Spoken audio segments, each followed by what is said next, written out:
இன்னைக்கு உழைக்காத பணம் திடீர்னு கொஞ்சம் பணக்கார ஆகணும் அப்படின்னா அதுக்கு ஒரு பெரிய பிளாட்ஃபார்ம் ஷேர் மார்க்கெட்.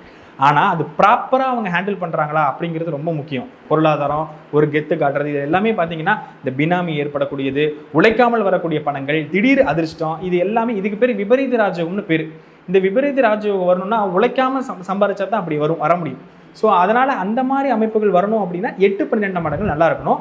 உழைக்காமல் சொகுசா போகமாக வரக்கூடிய அபரிவிதமான பணத்திற்கு, இந்த ஃபுல் சென்டென்ஸையும் பாருங்கள், அபரிவிதமான பணத்திற்கு ராகு தான் அதிபதி.